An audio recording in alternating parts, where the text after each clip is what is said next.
প্রশ্নটা করতে চাচ্ছি যেহেতু পরিচালক মাসুদ রহমান সাহেব, মাসুদ হাসান উজ্জ্বল সাহেব, তাকে উদ্দেশ্য করেই আমি ৮০ দশকের ছবি দেখছি। সে সময়কার ছবি দু একটা নাম বলি: ছুটির ঘন্টা, অবুঝ মন, তারপরে এই মাটির ঘর, নদের কাজ। এসব আমরা কিছু কিছু ছবি দেখতে যে হলে যা কান্নাকাটি করে আসছি।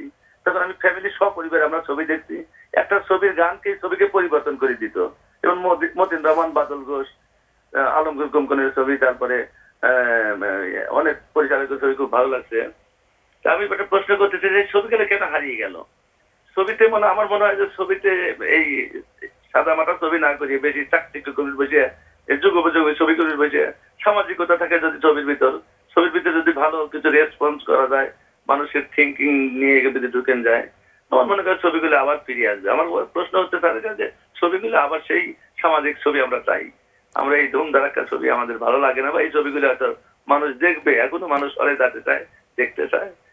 প্রথমত আমি খুবই মুগ্ধ হয়েছি ওই যে দর্শক কথা বললেন ৮০ দশকের এক্সাম্পল দিয়ে। ওনাকে আমার মনে হলো যে যেটাকে আমরা বলি ম্যাচিউর অডিয়েন্স, হ্যাঁ, ওনার ওই ম্যাচুরিটি আছে। এবং ৮০ দশক কিন্তু বাংলা সিনেমায় গুরুত্বপূর্ণ। ৮০ দশকে আমরা যেমন সূর্য দীঘল বাড়ি পেয়েছি, তারপরে দহন পেয়েছি, সীমানা পেরিয়ে পেয়েছি।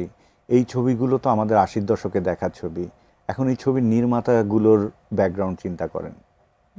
সবাই ছিলেন উচ্চশিক্ষিত সাহিত্য পাঠক, হ্যাঁ, গভীর চিন্তার মানুষ। হ্যাঁ, আমরা ইংরেজিতে যেগুলো যাকে বলি ইন্টেলেকচুয়াল।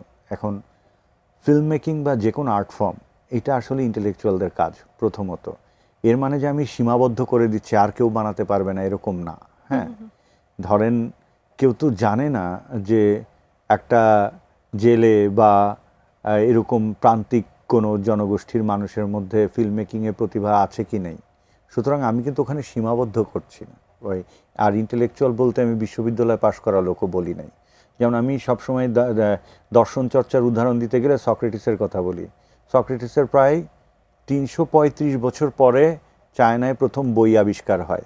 তার মানে সক্রেটিস গ্রন্থ পাঠই করেননি।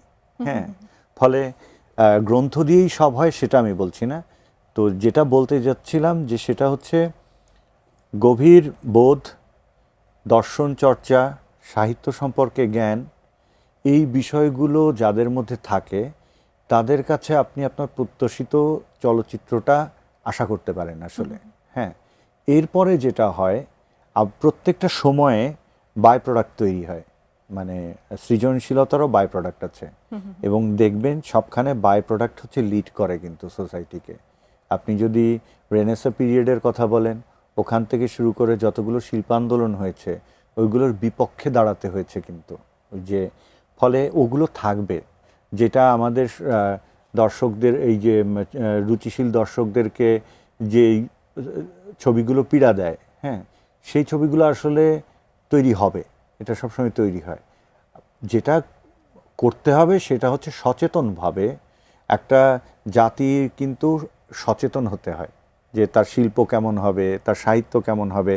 এখন এটা তো আপনি একটা ফর্মুলার মধ্যে ফেলে দিয়েও করতে পারবেন না, কিন্তু আপনি অবারিত সুযোগ রাখবেন যে হ্যাঁ, যে আমরা এই অনুষ্ঠান শুরুর আগে আলাপ করছিলাম যে এই ছবিগুলো যদি নাই আসতে দেওয়া হয় তাহলে মানুষ জানবে কি করে যে সব ছবিও মনোযোগ দিয়ে দেখা যায়। হ্যাঁ, এই যে একটা গদবাঁধা কনসেপ্ট কমার্শিয়াল ছবি, মানে যেটা মারামারি হবে, কাটাকাটি হবে, ওটা কমার্শিয়াল।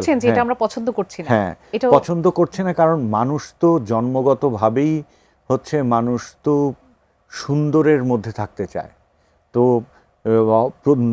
প্রথম যখন এইসব রক্ত নৃশংসতা মানুষ দেখেছে, নতুন জিনিস হিসেবে হয়তো গ্রহণ করেছে, কিন্তু এত নৃশংসতা তো ক্রমাগত মানুষ নিবে না। মানুষ তো দিন শেষে প্রেম চায়, ভালোবাসা চায়, মানবিকতা চায়। একদম।